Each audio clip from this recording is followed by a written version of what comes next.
다 오신 형제자매 여러분들 환영하고 축복합니다. 네.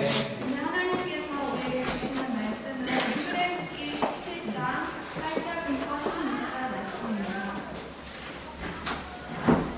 출애굽기 17장 8절에서 16절 말씀입니다. 다 찾으신 줄 알고 한 절씩 교독한 후에 마지막 절은 함께 읽겠습니다. 그때 아말렉이 와서 이스라엘과 르비딤에서 싸우니라.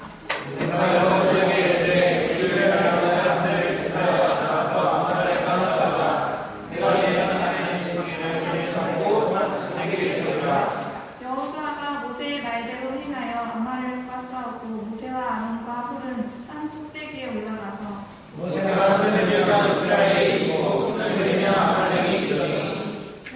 팔이 피곤함에 그들이 돌을 가져다가 모세의 아래에 놓아 그가 그 위에 앉게 하고 아론과 홀이 한 사람은 이쪽에서 한 사람은 저쪽에서 모세의 손을 붙들어 올렸더니 그 손이 해가 지도록 내려오지 아니한지라.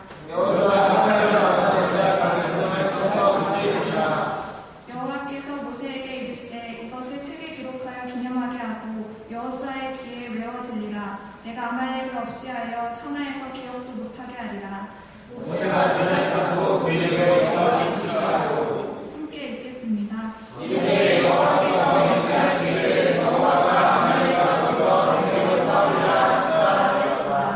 아멘.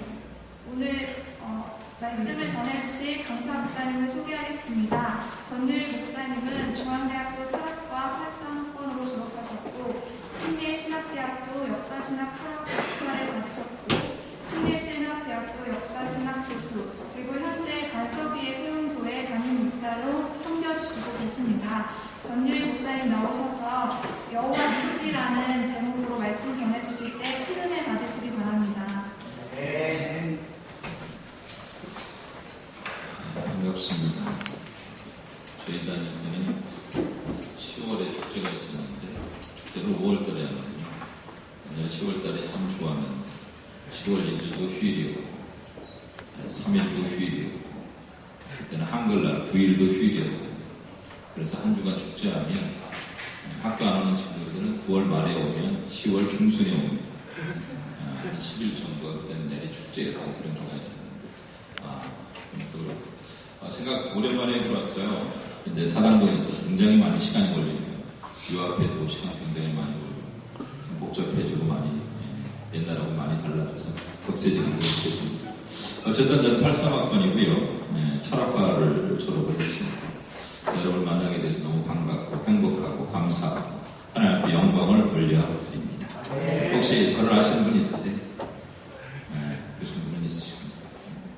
혹시 윤성민 형제라고 아세요? 아시는 분도 전혀 없으세요? 윤성민 형제도 벌써 잊혀진 사람이 됐네. 윤성민 형제가 우리 교회에 전도사로 와 있어요. 여기서 예수님 회장으로 섬겼던 형제가 전도사로 와 있어요. 어쨌든 이런저런 인연들이 저와 여러분은 참 많아요. 그지요? 한 분만 복 받으시기 바랍니다. 기도하겠습니다. 하나님 감사합니다. 귀한 시간 주셔서 함께 말씀을 나누려고 합니다. 사랑하는 후배들이고 또 하나님께서 쓰실 위대한 하나님의 종들로 그렇게 빚어가실 하나님이 예비하시고 준비하신 하나님의 사람들입니다. 하나님 젊음의 때 주님을 만나게 하셨고 젊음의 때 주님의 이름을 부르게 하셨사오니 주님의 주신 사명 분별케 하여 주옵시고 하나님 우리가 이 땅에 살아가면서 하나님과의 관계가 깊고 넓고 그렇게 하나님의 은혜를 많이 누려 하나님께서 우리를 통해서 기대하시고 행하시기를 원하시는 일들을 마땅히 순종하고 마땅히 행할 수 있는 은혜를 베풀어 주옵소서. 종의 입술을 주장하시고 종에게 주셨던 은혜들을 더불어 나누게 하사 피차에 하나님의 은혜를 누릴 수 있는 귀한 시간 되게 하여 주옵소서. 예수님의 이름으로 감사하며 축복하며 기도 올렸습니다. 따라합시다. 여호와 니시. 여호와 니시라고 하는 뜻은 글자 그대로 표현을 하면 여호와는 나의 깃발이라는 뜻입니다. 여호와는 나의 깃발이라는 뜻인데 이것을 조금 무의역해서 우리가 그렇게 표현을 하죠. 여호와는 승리이시다. 또 이것을 조금 더 우리와 관계 속에서 받아들여서 하나님은 우리를 승리케 하시는 그런 하나님이시다라고 하는 여호와 계시라고 하는 표현이 있어요. 혹시 여러분 하나님의 이름에 대해서 알고 계세요? 하나님의 대표 이름이 뭘까요? 하나님은 여러 가지 이름을 갖고 계세요. 근데 그 이름 중에 대표 이름이 있어요. 우리가 하나님을 보통 이렇게 말하죠. 우리가 섬기는 하나님의 이름이 뭐예요? 이렇게 물어보면 대답하기가 어려워요. 사실은 여러분 아주 간단하고 날마다 부르고 날마다 여러분이 그렇게 기도할 때 찬양할 때 외치고 있어요. 자, 여호와라고 하는 이름이에요. 여호와라고 하는 이름은 성경에 보면 옛날에 여의도 순복음교회 조영기 목사님 꼭 야훼라고 하시는데 여호와 이게 음역이지요. 파라오의 음역이 바로인 것처럼 여호와라고 하는 것이 야훼를 우리식으로 이렇게 여호와라고 부르기도 하고 사실은 그것보다도 음가에 관한 문제가 사실은 하나님의 이름을 함부로 부를 수가 없어서요. 우리 구약에 있는 사람들은 붓을 갈았다고 그래요. 여호와 이름이 나올 때 필사할 때 붓을 갈아서 사용했던 붓을 정제하거나 바꿔놓기도 했어요. 그리고 어떻게 하나님의 이름을 부르겠느냐 싶어서 하나님의 이름을 안 불렀는데 그것이 세월이 흘러오면서 어떻게 부르는지를 잃어버린 경우가 되어버렸어요. 그래서 야훼라고도 하고 여호와라고도 하고 여호와라고도 하고 뭐 다 틀리지 않습니다. 하나님의 대표 이름이죠. 그 야훼 여호와라고 하는 이름은요. I am who I am이에요. I am who I am. 나는 스스로 있는 자니라. 그렇죠? 자, 이것을 구약성서 속에는 모세에게 처음에 출애굽기 3장에 모세에게 하나님께서 당신의 이름을 알려주셨어요. 나는 내가 내 백성에게 가서 이스라엘 백성에게서 누가 나를 보냈다고 할까요? 그랬더니 하나님께서 말씀하시기를 여호와가 야훼가 보냈다고 해라. 그리고 그 의미를 그렇게 부여해 주셨어요. 그런데 그 여호와라고 하는 이름이 구약의 역사 속에서 이스라엘과 관계 속에서는 어떤 모습으로 그분의 성격이 구성되느냐 하면 말이 좀 어려운가요? 어려워요? 안 어렵죠? 여러분 충분히 납득하리라고 믿고 자, 그것은 약속을 행하세요. 언약을 맺으시고 저와 우리 하나님과 우리와 언약을 맺으시고 그리고 그 약속을 그대로 행하시는 하나님 그런 의미로 I am who I am이라고 하는 여호와라고 하는 이름이 이스라엘 백성들과의 관계 속에서는 그런 이름으로 나타납니다. 성경에 하나님의 이름이 제일 먼저 나오는 건 창세기에 나오는데 엘로힘이라는 이름이에요. 따라합시다. 엘로힘. 엘로힘이라는 뜻은 신들의 신들 중에 신이라는 뜻이에요. 모든 신들 중에 최고의 신이라는 뜻이고 모든 신들 위의 신이라는 뜻이에요. 그리고 창세기에 하나님께서 당신의 이름을 아브라함에게 특별히 두 가지를 가르쳐 주셨어요. 여러분 이삭과의 사건 속에서 다 이삭과의 관계 속에서 그 이름을 알려주셨는데 하나는 뭐냐면 아브라함이 99세 됐고 그리고 사라가 89세가 됐을 때 아브라함과 사라의 나이차가 10살입니다. 10살의 나이차가 있는데 89살, 99살이 됐을 때 하나님께서 나타나셔서 이런 말씀을 하시는 거예요. 아브라함아, 나는 전능한 하나님이니 너는 내 앞에서 행하여 완전하라. 그리고 나서 그날 하나님께서 선포하신 게 뭐냐면 내년 이맘때에 내게 아들이 있습니다. 아들이 있습니다. 그 전능하신 하나님이라고 하는 것을 히브리어로 쓰면 엘샤다이라고 합니다. 엘샤다이. 전능하신 하나님. 자, 나이 99세 된 사람이, 나이 89세 된 사람이 도저히 아이를 낳을 수 없는 경수가 끊어져서 히브리어 성경에는 성녀라고 되어 있는데 성녀가 돼서 더 이상 어떻게 아이를 출산할 수 없는 사람의 태문을 하나님께서 여셔서 그 앞에 하나님께서 어떤 존재인가를 아브라함에게 첫 번째 당신의 얼굴을 보여주실 때 하나님은 전능하신 하나님입니다. 그래서 여러분 우리가 전능하신 하나님을 만날 때는 어떻게 해야 되느냐? 하나님이 그때 창세기 17장에 주신 말씀처럼 너는 내 앞에서 행하여 완전하라. 따라합시다. 완전하라. 여러분 이 세상에 완전한 사람이 누가 있겠어요? 아무도 완전한 사람은 없어요. 그 퍼펙트라고 하는 말은 완전하다는 말은 어떤 결과, 그것은 결과로서의 완전함이 아니라 과정적인 완전이에요. 과정적인 완전. 그렇게 되어져 가는 거야. 오늘과 내일이, 그리고 내일과 모레가, 오늘보다는 내일이 더 낫고 내일보다는 모레가 낫는 하나님 앞에 그렇게 세워져 가는 시간과 세워져 가는 역사 속에 우리가 하나님 앞에 그 완전하신 하나님을 누리게 돼요. 또 한 가지 이름을 가르쳐 주셨는데 그 이름은 이삭과 관계돼서 이삭을 주실 때 알려주신 이름이 전능하신 하나님이고요. 이삭을 하나님께서 키워주시더니 갑자기 나한테 바치라고 그러시죠. 그래서 모리아산에 모리아산에 이삭을 하나님께서 모리아산에서 받으시겠다고 지정하셨어요. 내가 지정한 산으로 와서 3일길을 걷죠. 그 3일길 동안 아브라함이 얼마나 고통스러웠겠어요. 이 아이를 하나님 앞에 드려야 되는데, 인신공양을 해야 되는데, 심청이처럼 인담수에 꽁당 빠뜨려서 생명을 하나님 앞에 드려야 되는데, 이것이 아버지로서 얼마나 고통스러운 일이겠어요. 그것보다도요, 하나님 앞에 사람을 죽여서 사람의 생명을 하나님 앞에 바친다고 하는 하나님의 그 하나님에 대한 본질의 의미에 있어서 아브라함이 굉장히 그 갈등을 겪었어요. 하나님 뭐 다른 신하고 뭐가 달라? 그날 하나님께서 뭘 예비하셨느냐? 자, 순양을 예비하셔서 이삭을 받지 않으시고 이삭 대신에 하나님께서 당신의 이름을 알려주셨어요. 그게 여호와 이레 예비하신 하나님입니다. 자, 하나님의 엘로힘입니다. 모든 신들 중에 최고의 신이세요. 신들 중에 하나가 아니에요. 신들 중에 하나가 아니에요. 모든 신 중에 최고의 신이신, 만유의 주이시고 만신 중에 최고의 신이신 하나님이시죠. 그 하나님은 전능하신 하나님이세요. 그 하나님은 스스로 있는 하나님이세요. 그 하나님은 약속을 우리와 늘 언약을 맺기를 원하시고, 그리고 그 언약을 맺으신 대로 성취하시는 그런 하나님이세요.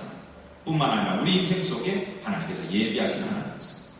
자, 그리고 나서 여러분 출애굽한 이스라엘 백성들에게 하나님께서 당신의 이름을, 자, 광야, 우리 인생을 광야에 비유하지요.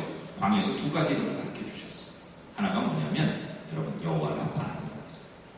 따라합시다. 여호와 라파. 무슨 뜻이에요 혹시? 치료하시는, 치료하시는. 광야에서 여러분, 자, 아브라함에게 가르쳐 주셨다고 여호와 이레, 그리고 엘샤다이가 전능하신 하나님이 아브라함에게 가르쳐 주셨던 이름이었고, 그리고 모세에게 하나님께서 여호와라고 하는 이름을 가르쳐 주셨는데, 이제 하나님께서 오픈하셔서 하나님의 백성들에게, 모든 이들에게 가르쳐 주신 하나님의 첫 번째 가르쳐 주신 일이 뭐냐면 여호와라고 치유하십니다. 혹시 여러분 마태복음 4장에 예수님께서 이 땅에서 오셔서 하신 세 가지 사역을 혹시 아세요? 예수님께서 이 땅에 오셔서 하신 게 세 가지 사역으로 요약이 돼요. 네. 자, 네. 비슷한 것 같아. 네, 한번 얘기해봐요. 뭐예요? 네? 여기 한번 들리게 하지 마요. 자, 네, 천국 복음을 전파하셨고, 그렇죠? 또 해당해서 가르치셨고, 또 치유하셨고, 힐링 미니스트리를 하셨고, 그래서 귀신을 축사하시고, 그리고 병든 자를 치유하시고, 이걸 치료라고 그러고 축사라고 그러죠. 자, 이것을 합쳐서 힐링이라고 해요. 하나님께서 우리 영혼을 만져주셨어요. 예수님께서, 자, 하나님께서 이스라엘 백성들에게 광야길에서 처음으로 알려주셨던 것이 여호와 라파, 치유의 하나님이었는데, 예수님은 이 땅에 오셔서 그 힐링 사역을, 치유하시는 사역을 직접 예수님께서 이 땅에 사용하셨어요. 그리고 두 번째 가르쳐주는 이름이 여러분 오늘 본문에 여러분이 보시는 거예요. 자, 어디를 보시느냐면 15절 한번 보십시다. 15절 시작. 읽어보라고. 시작. 네, 여호와 니시, 승리케 하시는 하나님입니다. 승리케 하시는 하나님. 저와 여러분이 가르쳐 주신 이름이, 하나님 앞에 특별한 사람이 받는 이름은요, 전능하신 하나님이에요. 네, 전능하신 하나님이에요. 그리고 하나님 앞에 특별히 하나님 앞에 헌신하는 사람, 하나님의 명령에 순종해서 그 3일길을 걸어가서 자기 사랑하는 독자를 하나님 앞에 바치면서 하나님의 시험을 누리는 자에게 알려주시는 이름이 여호와 이레 예비하신 하나님. 그리고 하나님께서 모든 사람들에게, 모든 예수 믿는 사람들에게, 하나님의 자녀들에게 알려주신 당신의 이름이 치유하신 하나님이며, 동시에 어떤 하나님이냐? 승리케 하신 하나님. 여호와 니시, 여호와는 나의 깃발이다. 우리 하나님은요, 머릿속으로 보고 하나님을 아는 게 아니에요. 머릿속으로 하나님을 아는 게 아니에요. 하나님은 히브리어에서 하나님을 칭함마다 알다라고 하는 것은요, 이런 뜻이에요. 내가 하나님을 안다라고 말하는 것은요, 남편이 아내를 알고 아내가 남편을 아는 거예요. 내가 누구를 안다라고 말할 때 함부로 쓸 수 있는 표현이 아니에요. 신약에서 그걸 기노스코라고 하는데, 헬라에서는, 그냥 구약에서는 야다라고 하거든요. 그 야다라고 하는 표현은 우리가 정말 내가 내 아내를 알고 내 아내가 나를 아는 것 같은, 사실은 나도 한 30년 대학 1학년 때 우리 집사람을 만났거든요. 대학 1학년 첫 미팅에서 만났어요. 첫 미팅에서 만나서 나는 그 흔한 축제 파트너를 늘 4년 동안 우리 와이프를 데리고 있어요. 한 번도 못 받고 그게 좀 한얘기네. 안 들으니까 하는 얘기죠. 3월달에 대학 들어오고 나서 3월달에 한양대하고 미팅을 했는데 우리 집사람이 한양대 국문과를 나왔어. 근데 거기서 탁 내가 꼬인 건지 꼬임을 당한 건지 잘 모르겠지만 아무튼 만났어요. 그러다 보고 7년, 8년을 연애하고 27살에 결혼했어요. 그래서 지금 한 50이 넘었거든요. 그래서 한 30년 근데도 모르겠어요. 사실은 이것에서 야다라는 말은 쉬운 말이 아니에요. 절대 알죠. 하나님은 어떻게 하는 거냐, 여러분? 머릿속으로 지식적으로 한다. 아니, 지적으로 한다. 지적동이라 구원이 지적동이에요? 아니에요. 자, 이걸 그대로 따라가면 이렇게 고개 끄덕거리면 당신이 납득하면 이해하면 그러면 예수님 믿은 거예요? 예수 믿는다는 것은 훨씬 더 오늘 여러분 듣게 되실 거예요. 훨씬 더 큰 의미를 갖고 있어요. 우리가 예수님을 내 가슴속에 모신다라고 하는 의미는 자, 예수님을 구세주로 모신다는 뜻이며 동시에 주님으로 모신다는 뜻이에요. 주님은 나의 세이비어, 나의 구주가 되시며 동시에 나의 로드, 주님이 되신다고. 이제 내가 거듭났으니 하나님의 자녀로 이제 당신을 주님으로 섬기면서 내 삶의 주인으로 섬기면서 평생을 한번 살아보겠습니다. 이 세상에서 가장 행복하게 예수 믿는 사람은 예수님의 한편 가는 거예요. 어느 편? 왼편, 오른편? 예수님이 십자가에 달려 돌아가실 때 강도 둘이 함께 십자가에 달렸지요. 예, 거기서 한 사람은 지옥 갔고 한 사람은 천국 갔지요. 맞지요? 네. 여러분 아니면 여러분이 읽는 성경하고 내가 읽는 성경하고 조금 틀린가 봐. 한편 강도예요. 예. 근데 그 한편이 어느 쪽이에요? 오른쪽에 왼쪽에? 성경에는 없어요. 오른편 강도라 우리가 주로 알고 있어. 그런데 오른편이란 말이 없어. 여러분 혹시 선악과 아시죠? 선악과가 뭐처럼 생겼어요? 어렸을 때 그런 거 안 했었어요. 예, 선악과들이란 뭐 그래요? 사과 내지는 복숭아들이요.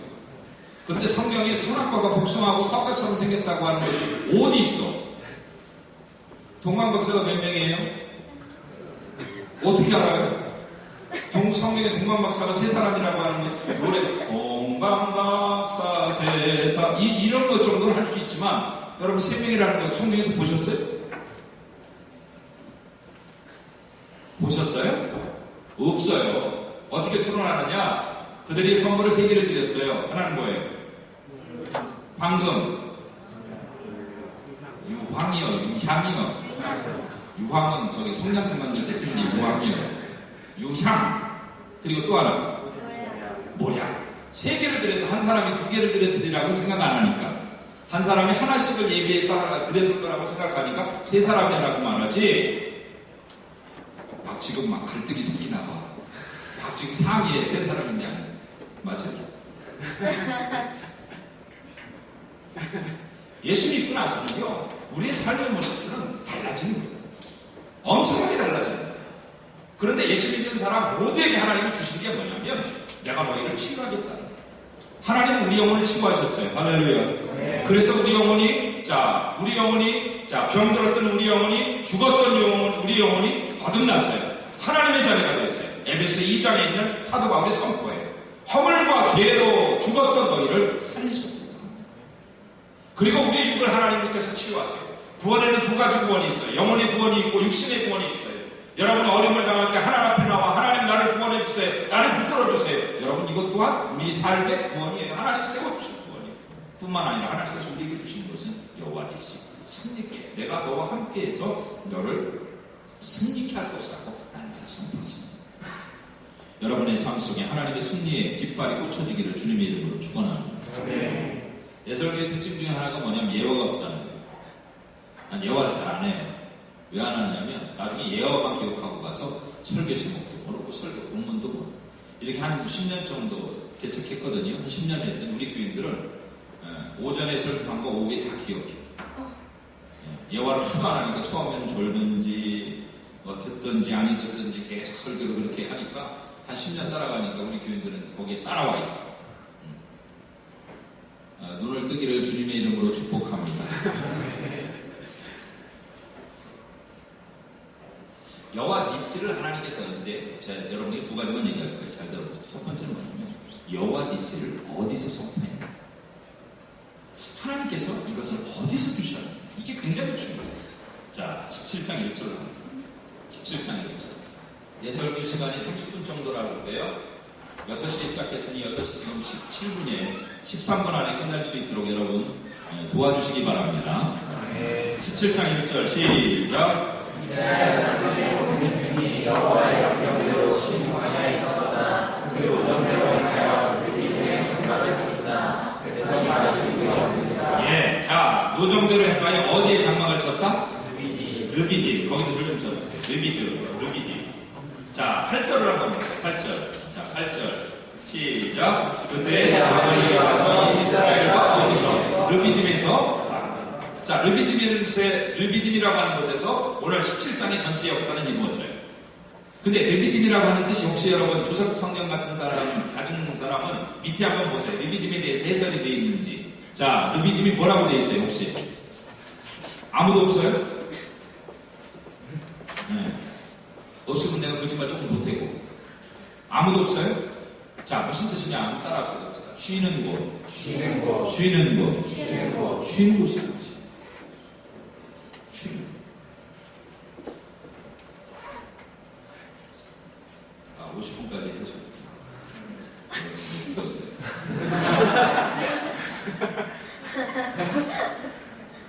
오늘 그냥 뭐 줄이지 않고 그냥 해도 되겠네요. 자, 르비딤이라고 하는 곳에서 이 여호와 니스를 알려주셨어요.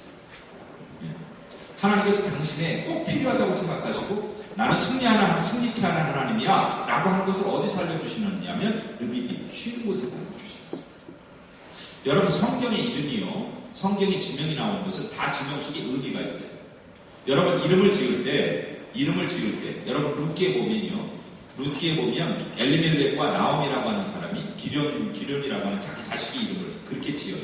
하나 무슨 뜻이냐면 허약하다, 병들다 이런 뜻이에요. 세상에 아들을 낳았고 이름을 허약하다고 짓는 부모가 있어요. 제 이름이 전유일이에요. 예. 저 각하전 씨는 아닙니다. 전두환 씨하고 조금 달라요. 이 밭전 씨예요. 그래서 옛날부터 우리 18대 조 할아버지가 중국 사람이랍니다. 여기 전씨 없어요? 밭전 씨예요? 네. 우리 밭전 씨는 담양이 본이 담양 하나밖에 없어요. 18대 할아버지가 저 중국 사람. 근데 제 이름을 뭐라고 지었느냐면 가르칠 유자에다 하나님 자를 썼어요. 우리 할아버지가 예수 안 믿는 우리 할아버지가 가르칠 유자. 그래서 내가 어느 날 조금 성장하고 나서 가르칠 유자, 자기 이름에 대해서 가르칠 유자를 내가 쓰는 사람을 여지껏 들은 적도 없고 본 적도 없어. 유자는 전부 다른 유자를 써. 가르칠 유자. 하나만 가르치고 살래. 여러분 번쩍 머릿속에 스치는 게 없어요. 그 하나가 뭐겠어요? 하나님. 그 하나가 뭐겠어요? 예수님. 그 하나가 뭐겠어요? 복음이에요. 우리 예수 안 믿는 할아버지가 성령의 감동을 받아서 내 이름을 하나만 가르치고 살라고 그렇게 이름을 지어주셨어요. 근데 그분은 우리 할아버지는 저 의사이셨거든요. 그런데 당신은 예수 안 믿고 천국까지는 못 갔어요. 천국까지는 못 갔어요. 그래서 나는 그 이름대로 하나만 가르치고 사는 그런 목사가 됐어요. 목사가. 여러분 자식을 낳고 이름을 붙일 때요, 그 이름은 굉장히 의미를 가지고 붙여요. 어떤 의미냐? 축복의 의미를 담고 있어요. 내가 못한 거, 그리고 이 아이의 생애 속에 이런 역사가 있었으면 좋겠다는 이름을 아들에게 붙여줘요. 자식에게 붙여줘요.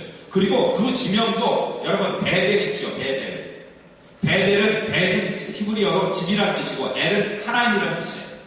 자, 하나님의 집, 하나님의 전이란 뜻이에요. 세상 사람들은 창세기 28장에 보면 그 베델을 뭐라고 부르냐면 루스라고 불러요. 따라합시다. 루스. 자, 그 땅에 사는 사람들은, 가나안 사람들은 그 땅을 뭐라고 부르냐면 이곳은 루스야 라고 부르는데, 자, 그날 그곳에서 루스에서 잠들었던 야곱은 그곳을 하나님을 체험하고, 자, 자기가 체험한 하나님의 이름을, 하나님의 그 은혜를 그 이름 속에, 지명 속에 붙여버렸어요. 그래서 야곱에게는 그곳이 루스가 아니라, 자, 행정구역상으로 지도에 보면 루스라고 나올 텐데, 야곱에게는 그 동일한 루스가 뭐가 되느냐면 베델이 됩니다.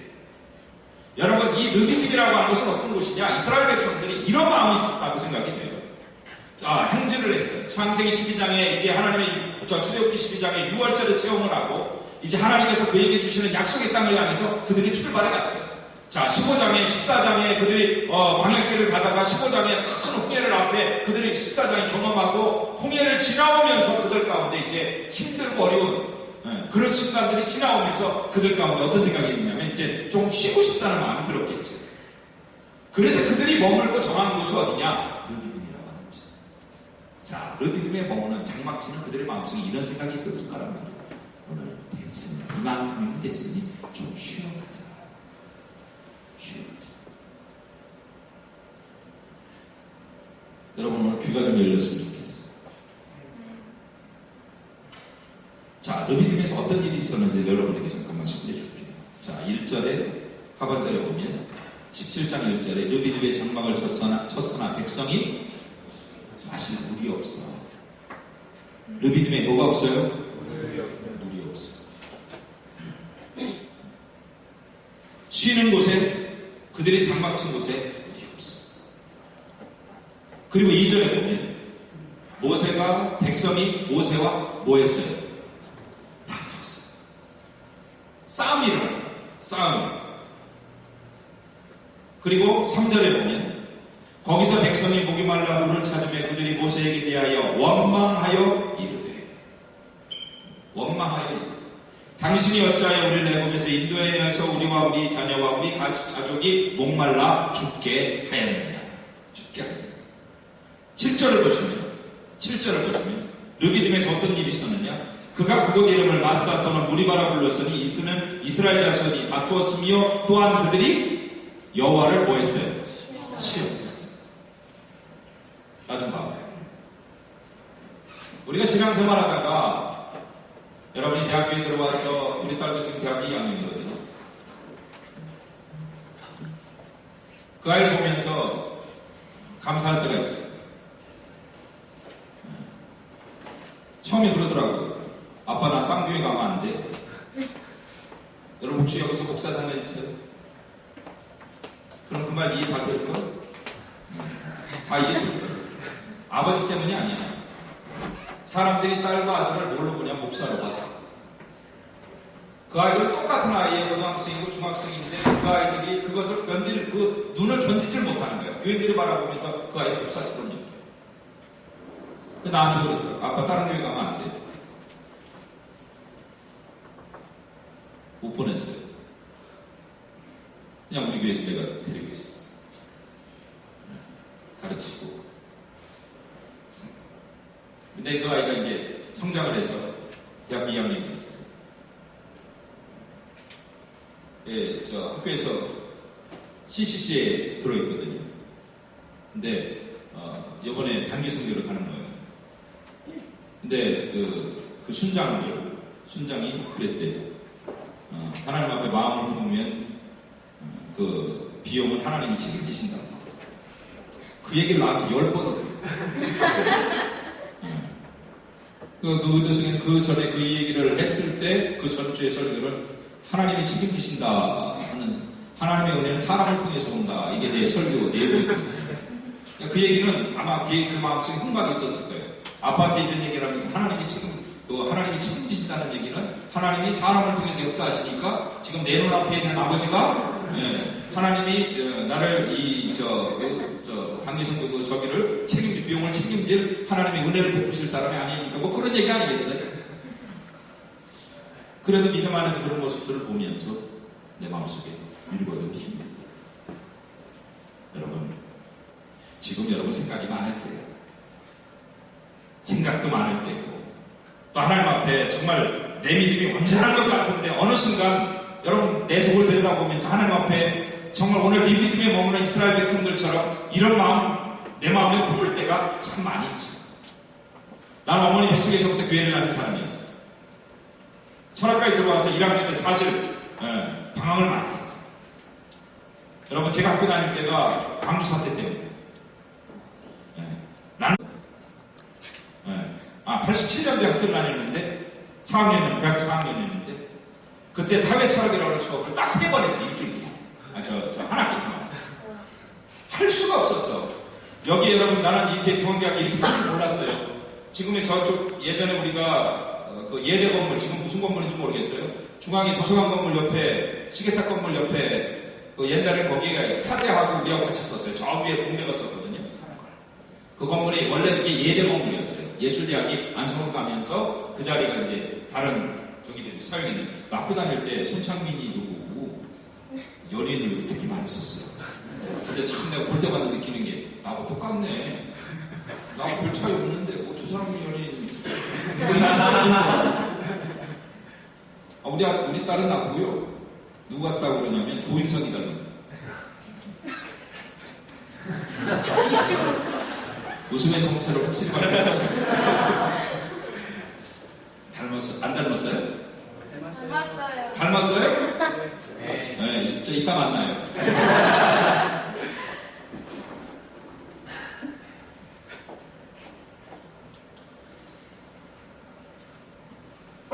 참 생각이 많았어요.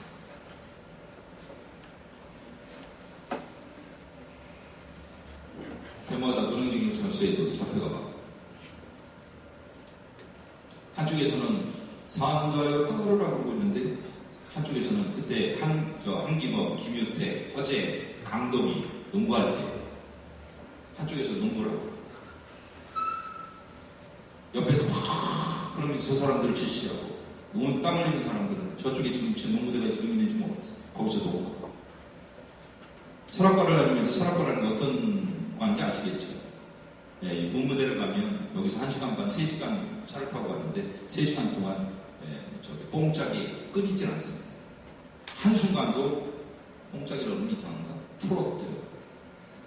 한순간도 중단되는 얘기가 없습니다. 대학교 4학년 때 친구 하나가 없어졌어요. 집에서 찾아달라고 연락이 왔어요. 근데 보니까 나중에 강원도 어느 산에 들어가서 중이 되어버렸어요. 5월이 됐는데 친구 하나가 모발을 안 벗어. 우리 과 1번입니다.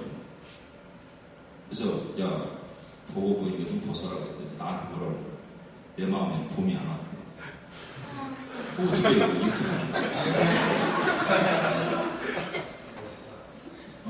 그때 진짜 난 멋있다고 생각했어. 근데 2학년 되니까 안 보이더라고. 그만뒀다. 굉장히 많은 갈등과 그래서 사실 난 2학년, 3학년 때까지 군대 가기 전까지 여기 SCM 한 번도 안 했어. 그때 SCM이 정말 비기도 한다. 그때 SCM은 아주 우리 철학과에서 바이블 스터디라고 해요. 바이블 스터디가 학회를 움직일 수 있는 최고의 파워였어. 학회장이 바이블 스터디에 동의를 못 받으면 학회장이 될 수가 없었어. 철학과에서.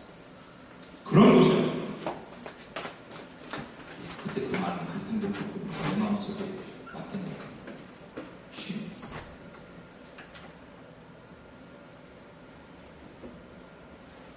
바로 그 루비딘에서 어떤 일이 생기는지 아세요? 자, 8절을 다시 보십시오. 8절. 시작. 그때 아말렉이 와서 이스라엘과 느비딤에서 뭐 했어요? 싸웠어요. 이스라엘 백성들이 출애굽하고 첫 번째 겪는 전쟁이 생깁니다. 여러분 원망하고 다투고 하나님을 시험하고 그리고 그들이 여지껏 한 번도 경험해보지 못했던 이제 전쟁을 하는데 첫 번째 전쟁의 상대가 아말렉이 어떤 사람인지 아세요? 아말렉은요 성경에 아말렉이 등장할 때 여러분 고구에서 아말렉이라는 이름이 나오면 잘 살펴보시면 돼요. 아말렉은요 항상 어떤 존재이냐면 깡패. 이 사람들의 지도를 보시면 이 사람들의 땅이 어디냐면 네게브 사막, 지금의 네게브 사막 그리고 애굽으로 내려가는 그 길에 있는 아주 척박한 땅이 그들의 땅이에요. 농사를 지을 수가 없어. 그러니까 이 사람들은 뭐 하는 게 주특기냐면 남의 거 뺏어먹고 사는 게 이 사람들의 주특기. 여러분 남의 거 뺏어먹으려면 뭘 잘해야 돼요? 싸움을 잘해야 돼요. 그러니까 날마다 말 타는 게 남자들은 말 타는 게 있고 칼싸움 훈련하는 게 있고 그렇게 해서 싸우는 아주 등한 사람들. 여러분 이스라엘은 한 번도 430년 동안 종살이해 오면서 그리고 목자 촉업을 하면서 한 번도 전쟁이라는 걸 경험해보지 못한 사람들. 근데 그들이 자 첫 번째 만나서 광야에서 만났던 출애굽에서 만났던 첫 번째 상대가 아말렉이라고 하는 깡패 중에 깡패예요. 지금으로 말하면 게임이 안 되는 게임을 할 그런 상대를 만납니다. 여러분 어디에서 춤추고 있다가 르비딤이 춤추고 있다. 더 웃긴 건요, 이 아말렉은 에서의 손자입니다. 아말렉은 에서의 손자. 야곱의 이스라엘의 조상인 야곱의 직접적 조상인 야곱의 형인 그리고 아브라함의 손자인 에서의 손자가 이 아말렉입니다. 자, 꼬이는 복잡한 거예요. 우리가 영적으로 쉴 때, 우리가 영적으로 가라앉을 때, 조금만 쉬고 싶다는 생각이 들 때, 학교를 졸업하고 제가 여기 영등포에서 국회를 부목사를 15년을 했어요. 영등포 시장 로타리 교회에서 영등포 침례교회라는 교회에서 15년 동안 제가 사역을 했어요. 그러고 나서 수석 목사를 10년 하고 사임하고 와서 개척했어요. 그때 하면서 공부를 했어요. 박사 공부를 했어요. 우리 신학인 여러분 좀 독특합니다. 신학대학원을 졸업해야 돼요. 신학대학원을 졸업하면 3년이에요. 3년을 졸업하면 뭐가 나오느냐면 목회학 석사가 나와요. 그럼 목회학 석사를 가지면 박사 과정에 진학할 수가 없어요. 그럼 어떻게 하냐면 석사 과정을 또 밟아야 돼요. Theology Master라고 하는 신학 과정을 또 밟아요. 이게 2년이에요. 코스원만 4학기니까 2년. 그걸 공부했어요. 그걸 마치고 이제 우리는 요새 다 그렇게 바뀌어요. 옛날에는 Theology 닥터 신학 박사를 줬는데 지금 신학 박사를 안 줘요. 지금은 아까 여러분 꼭 해달라고 해서 했는데 사실 이건 난 필요 없다고 생각해요. 필로소피 닥터를 줘요. 그게 철학 박사를 줘요. 그런데 그게 코스원만 여러분, 코스원만 8학기입니다. 그걸 뭐 하면서 했느냐면 부목사 하면서 했어요. 일주일에 이틀을 날 수 있어요. 꼬박 날 수 있어요. 아니면 쫓아갈 수가 없어요. 일주일에 내가 읽어야 될 세미나 페이퍼가 영어 원서로 200페이지쯤 되는데 여러분 공부해보면 나중에 공부했다 보면 알아요. 여러분 석사하고 박사 과정들을 같이 공부를 하면 이거 완전 박사 과정 하는 사람들은 촉인자입니다. 순식간에 말 한마디에 개망신이고 그래서 우리 자리는 늘 따로 분리가 되어 있어요. 그러니까 교수들 옆에와 우리 자리. 그리고는 무슨 질문이나 문제가 나오면 우리 이렇게 쳐다봐. 무슨 뜻이에요? 네가 대답하라는 얘기예요. 그래서 우리가 석사 과정을 마치고 또 박사를 하기 때문에 박사 과정에 4학기 이상이 되면 강의를 할 수 있도록 저를 열어줘요. 일주일에 이틀씩을 날새지 않고 따라갈 수가 없어요. 회사를 다녔어요. 그렇게 해서 휴일 없이 단 하루도 휴일 없이 5년을 살았어요. 5년을 열심히 살았어요. 그때마다 느껴지는 게 뭐냐면 쉬고 싶어요. 그렇게 보고 쉬고 싶어요. 그리고 뭐가 생기느냐면 내 마음속에 하나님에 대한 열정들이 자꾸 들락날락하는 거예요.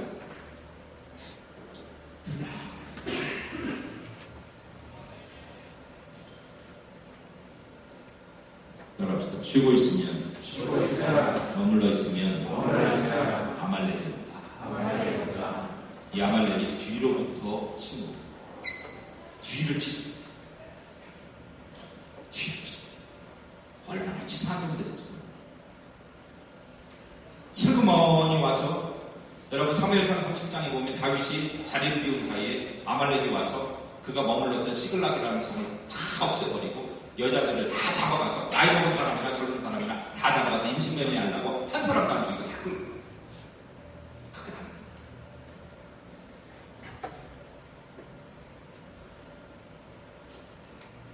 하나님께서 우리에게 여러분 광야를 지나갈 때 여러분 광야에는 하나님께서 우리를 보호하시기 위해서 두 가지를 두셨어요. 뭐예요? 낮에는 여러분이 하라는 뜻입니다. 낮에는 구름 기둥, 밤에는 여러분 밤에는 불 기둥이라는 게 이해되지요? 낮에는 구름 기둥이라는 게 이해되지요? 구름 기둥과 불 기둥이 딱 느낄 때 여러분 어떤 의미가 가장 강해요? 보호지요. 그런데 하나님께서 처음에 구름 기둥과 불 기둥이라는 걸 꺼내 놓으셨을 때는 광야에서 처음 그들에게 비추셨을 때는 자, 출애굽기 앞에 조금만 가봅시다. 13절. 21절.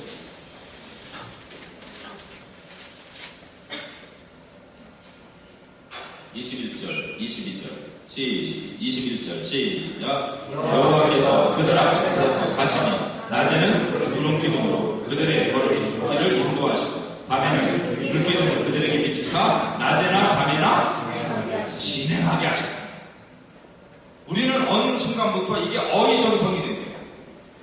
그래서 불기둥 하면 우리 머릿속에 제일 먼저 떠오르는 첫 번째 의미가 뭐냐면 보호의 의미.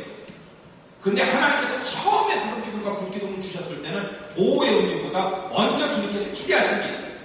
빨리 이스라엘 백성들로 하여금 뭐하게 하신 거예요? 진행하게 하신 거예요. 길 가게 하신 거예요. 신앙이라고 하는 거는요, 믿음이라고 하는 거는 여러분 모이기 힘들 때가 있죠. 귀찮을 때가 있죠. 솔직히 안 그래요? 목요일마다 은혜 받아요. 내가 지금 사탄이다. 어떤데 큐트하기 싫지요? 내가 유세인이 아니야. 싫을 때 없어요? 거룩하네. 그럴 때 있지요. 오늘 설교 은혜 받아요? 왜 대답을 안 해?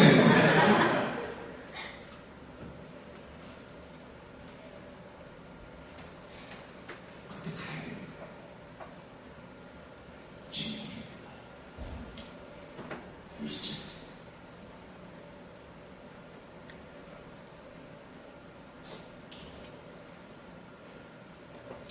한 번만 더 따라서 머물지 말자. 머물지 말자. 머물지 말자. 머물지 말자. 쉬지 말자. 쉬지 말자. 르비딤에서 있었던 하나님이 르비딤을 여호와 니시로 바꿔주시는 이유예요. 또 한 가지가 있습니다. 자, 이제 조금 얘기를 한 10분만 더 정리할게요. 15장, 17장 다시 가보시면, 자, 전쟁을 할 때 전쟁의 지금 상황이 이렇게 전개가 됩니다. 8절, 9절.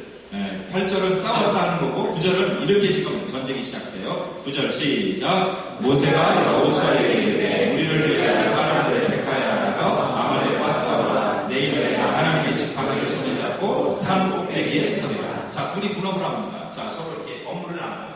그래서 하나는 여호수아가 2인자잖아요. 여호수아가 모세의 부장인데 모세와 여호수아는 틀려요. 모세는 지도자로 하야 하나님께서 쓰시기로 그렇게 작정하신 사람이고 여호수아는 늘 2인자였어요. 여러분 2인자와 1인자는 틀려요. 틀려요. 여호수아는 그냥 모세가 시키는 일만 하면 되는 거야. 내 뒤에 내가 도장 안 찍는다는 거 이거 얼마나 큰 이거 내가 찍기만 해도 된다는 거 얼마나 큰 정인지 자유함인지 몰라요. 그런데 여호수아는 나가서 뭐 하느냐 전쟁하래요. 사람들을 택해서 내려가서 전쟁하래요. 아말렉과 칼을 부딪히는 사람이 누구예요? 여호수아예요. 그럼 모세는 뭐예요? 산꼭대기에 올라가서 하나님의 지팡이를 들고 산꼭대기에 올라가서 산구하자고 올라가는 건 아니잖아요. 르비딤 꼭대기에 올라가서 그 르비딤에서 그 꼭대기에서 내가 그 지형을 한번 보고 작전지 시작했다는 것도 아니잖아요. 거기서 할 일이 있단 말이에요. 그 할 일이 뭐냐? 10절에 나와요. 10절. 자, 10절, 11절 시작. 여호수아가 모세의 말대로 아말렉과 싸우고 모세와 아론과 푸른 산 꼭대기에 올라가서 모세가 손을 들면 이스라엘이 이기고 손을 내리면 아말렉이 이기더니.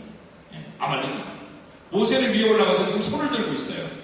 근데 모세가 혼자 올라가는 게 아니에요. 두 사람과 같이 올라갔어요. 하나는 아론이고 하나는 훌이에요. 셋이 같이 올라가서 자, 손은 누가 들어요?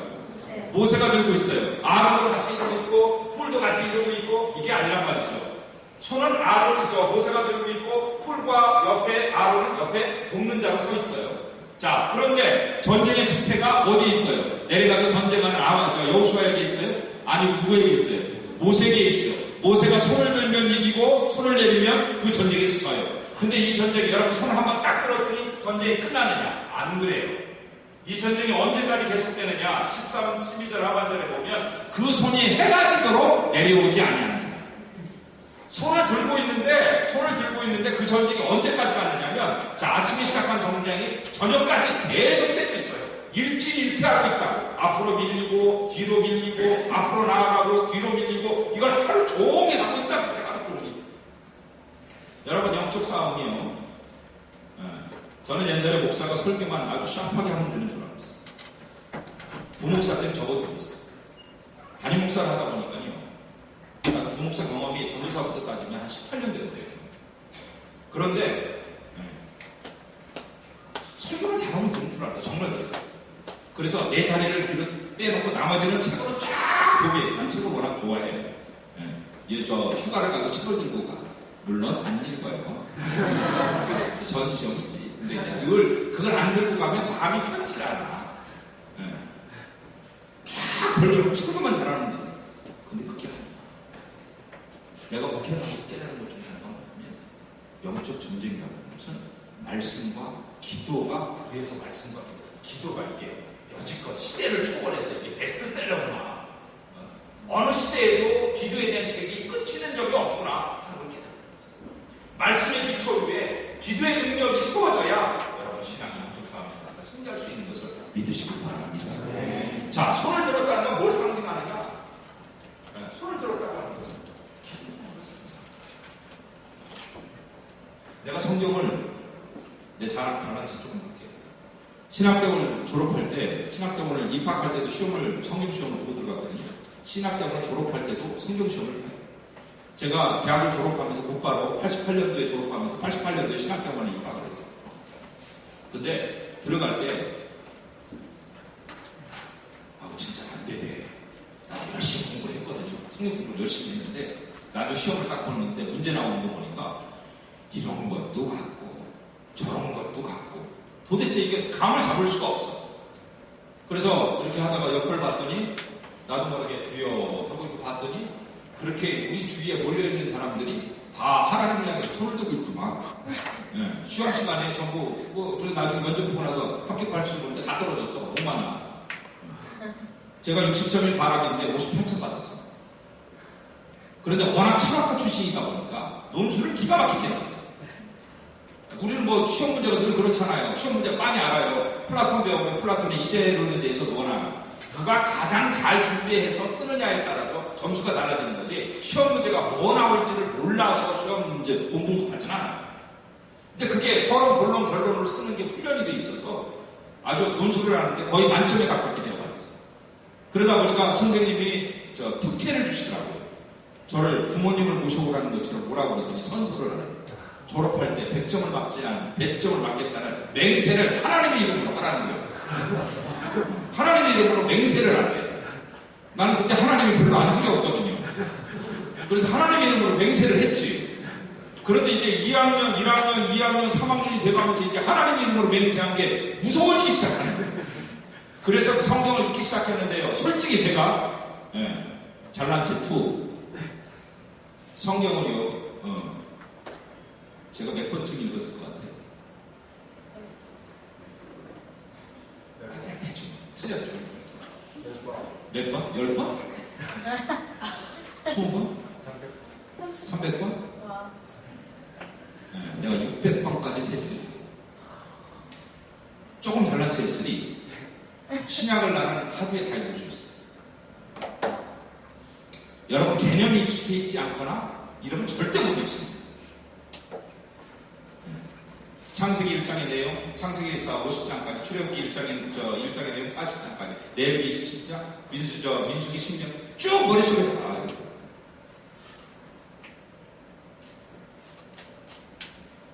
말씀 뿌리 위에, 말씀 뿌리 위에 기도의 영역이 그게 영역이에요. 여러분 말씀 생활 열심히 하길 바랍니다. 그 위에 여러분 혹시 있다면 무릎에 은혜를 드리는 소원합니다. 제가 개척을 딱 시작했어요. 수원에 개척을 했어요. 수원 촌동이에요. 수원에 개척을 했는데 서울에서 공목사를 그렇게 하다가 수원에 내려서 개척을 했는데 개척한 지 딱 2주 만에 3주 만에 포로를 얻었어요. 개척을 했으니까 도와줄 사람 없이 그냥 우리 안 사람만 와서 시작했어요. 근데 포로를 얻었는데 포로를 얻은 지 3주 만에 한 달이 안 됐어. 3주 만에 120명이 됐어. 나 속으로 그런 생각했어. 야, 이러다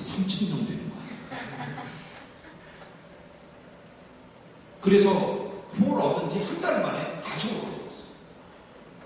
그래서 인테리어 다시 하고 다시 홀을 얻고 그렇게 좋았어요. 그게 다야. 하나님께서 그렇게 해서 개척을 시작해서 조금 있다가 개척 창립 예배를 내가 11월 1일에 첫 주에 예배를 드렸는데 12월 말에 창립 예배를 드렸어요. 창립 예배를 드렸는데 12월 28일 드렸는데 12월 31일 날 우리 교회 집사님이 교회를 건축하겠다고 조감도를 보내왔어요. 세상에 나는 볼 때 세상에 무슨 이런 일이 있나? 지금 잘난 척 하는 게 아니에요. 그걸 내가 용납을 못했어. 이건 말이 안 된다. 그때부터 하나님이 치시기 시작합니다. 치시기 시작하면서 그에게 아무렇지도 않게 거절했던 그에게 수원시의 건축과 과장님이 우리 교회 집사님이거든요. 아니 매주 사람들이 10명씩 누가 전광도 아니 10명씩 20명씩 와서 이렇게 예배를 드리는데 이게 뭔 일인가 나도 싶어. 근데 그 사람들 온 사람들께 자기들끼리 이렇게 들어와서 물건 사람들이 온 사람들 중에 이런 사람도 있고 저런 사람도 있고 청와대 민정비서관도 있고 그리고 수원시 건축과장도 있고. 여러분 건축과장이 어떤 자리인지 잘 모르죠. 네, 나쁘게만 먹으면 엄청난 일을 할 수 있는 자리가 건축과장. 그 사람이 조감도를 부리고 있어. 교회 지켰다. 아니 이게 하나님의 뜻이 아니라고 했어. 교회 안에 싸움이 생겼어. 목사님 비전이 없대. 꿈이 없대. 그러더니 청와대 민정비서관이 주동이 돼가지고 한 30년이 쫙 빠져나가. 기가 막힌 인생이더라. 그래서 기도원에 가서 기도를 했는데 하나님요, 나는 그런 마음으로 갔어. 저들을 좀 용서하게 해주세요. 내 마음. 그런데 기도원에 가서 내가 당뇨가 있거든요. 당뇨가 있어서 금식하면 쇼크, 금식하면 죽어요. 제가 당뇨가 지금 20년 됐어요. 작년에 지금 10년 전 얘기. 쇼크 와서 죽거든요. 근데 내가 하나님 앞에 생명을 받았어. 나 도저히 용서가 안 되는데 하나님 이래 갖고 목회 못 하겠는데 목회할 수 있고 용서할 수 있는 데 마음을 내가 주세요. 그래서 하나님 앞에 3일 금식을 작정했어.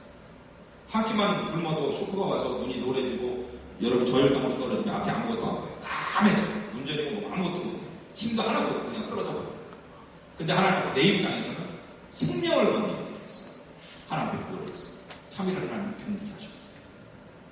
견디게 하시면서 3일째 새벽에 터뜨리면 하나님이 내게 나는 그 사람을 용서해달라고 내가 할 수 있는 쓸 수 있는 것 중에 최고를 썼거든. 그게 최고의 카드였어.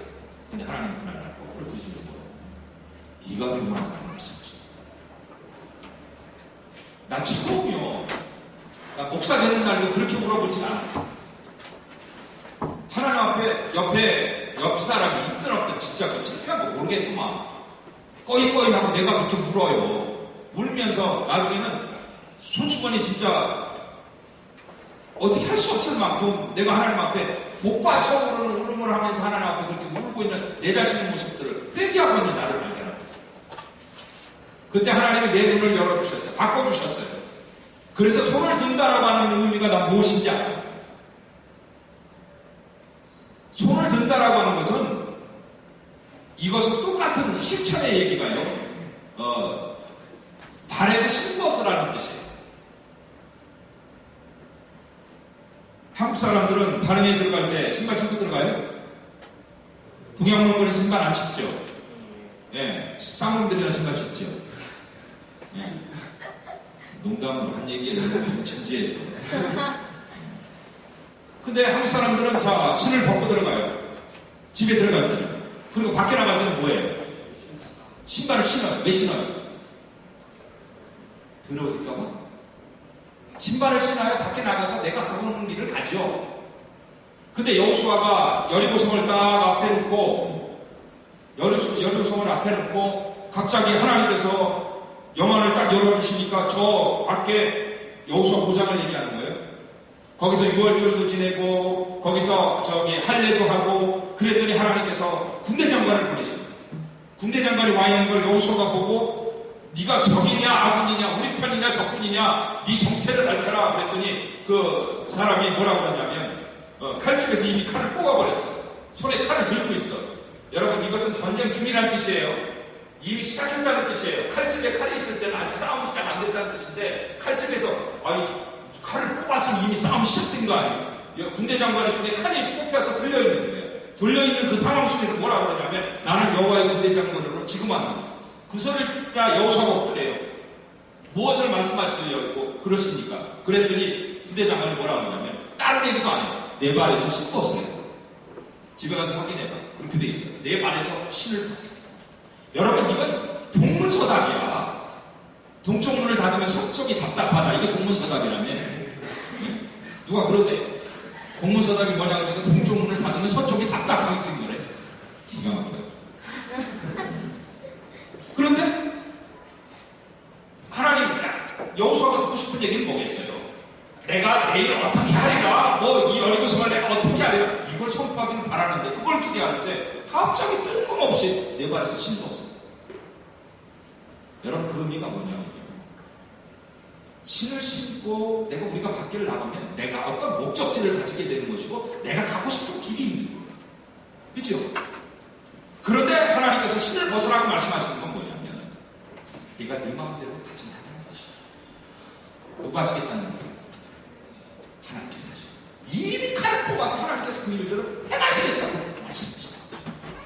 손을 든다라고 합니다. 젊은이 여러분 지금은 여러분이 무엇이든지 할 수 있을 것 같아요. 저도 젊을 때 그랬습니다. 내가 하면 안 될 게 없을 것 같아요. 모든 것의 중심이 내가 될 것 같아요. 근데 여러분 이 땅의 주인은 하나님이세요. 하나님 앞에 손을 들고 사는 것이 어떤 것인가 하는 것은 내 주권을 하나님 앞에 드리는 것이고 그것을 이미 여러분들은 예수님을 만나는 순간에 고백한 거예요.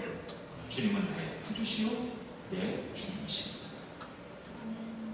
그분이 우리 삶을 인도해 가시고 그분이 우리의 삶을 행해 가시고 그래서 그곳에서 하나님께서 보여주신 게 다른 이름이 아니라 여호와이시 승리하는 방법을 가르쳐 주시고 내 힘으로 내 실력을 갖추고 내가 무엇을 하고 하나님의 인도 하나님의 역사 하나님의 주시 저희는 그렇게 생각하는 것을 믿으시기 바랍니다. 네. 나는 사랑하는 후배들이 저는 이렇게 잘 돌아다니진 않거든요. 다른 곳에 가서 목사님 설교해 주세요. 안 가요. 안 가는데 우리 교인들이 잘 가요. 근데 여러분들이 만나자는 건 거절할 수가 없어요. 왜냐하면 여러분을 만나는 게 정말 내 인생을 돌이켜보면서 내 삶을 돌이켜보면서 내 시절을 좀 회상해보면서 여러분이 정말 여러분이 여러분 그런 소리 많이 들어죠. 무한한 가능성입니다. 나 주일날 그렇게 기도하거든요. 하나님 우리 아이들 중에서 우리 자식들 중에서 이 땅에 위대한 하나님의 일들을 이룰 위대한 종들이 이 안에 예비되어져 있고 하나님 그렇게 물어봐야 그렇게 있는데 기도하라. 나는 우리 안에 하나님께서 이루실 엄청난 일들을 가슴에 품고 있는 하나님의 사람들이 있다고 믿습니다. 저는 그런 모습을 믿습니다. 여러분이 그 자리에 딱 섰을 때 여러분이 하나님을 쓰시고자 하는 그 자리에 딱 섰을 때 여러분 마땅히 그 순간에 하나님과 하나가 되어서 하나님께서 여러분을 세우시고 그렇게 빚어가셔서 여러분의 말씀과 기도를 통해서 하나님 앞에 그렇게 온전한 사람이 됐을 때 하나님의 위대한 일들을 여러분의 손을 들이서 하나님께서 열어가시고 기도하시고 그런데 그렇게 준비가 안 됐습니다. 요새 텔레비전에 나오는 사람들 그렇게 돼요. 난 그게 부끄러워 싫습니다. 우리 사랑하는 후배들 한 사람한테 너무 설레는 마음으로 왔어요. 설교를 잘하지는 않는데 사실 강의를 해줘요. 근데 설교를 잘하죠. 근데 내 원칙이 있어. 말씀 받는 사람.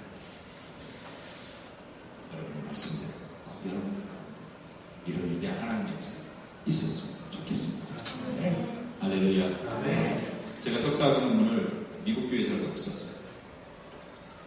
그때 어떤 사람이 쓴 글이 내가 그 서론에 인용을 하면서 사실은 논문은 저기 세탁소집 아들이 제일 잘 써. 자기끼리 잘하면 논문 잘 쓰는데 솔직히 뭐 우리끼리 얘기하면 솔직히. 근데 대신 도둑질은 하지 말아야지. 인용했다는 거, 남의 거 인용했다는 얘기를 써줘야지. 그걸 안 하니까 그걸 해. 거기 그 말. 기독교회가 영적으로 끼어있을 때 사회를 이끌고 가. 근데 교회가 영적으로 끼어있지 못할 때 사회에 끌려갔대. 스티븐스라고 하는 사람이 한 말이고 그 말을 했습니다. 여러분 기억있습니다. 이 땅의 언젠가 하나님의 나라, 하나님의 샬롬이 하나님 다스리는 의의 나라 여러분이 기억했습니다. 그런 하나님의 역사를 이루시 축복이 있다고 믿습니다. 기도하겠습니다. 하나님 붙잡아 주시고 은혜 허락해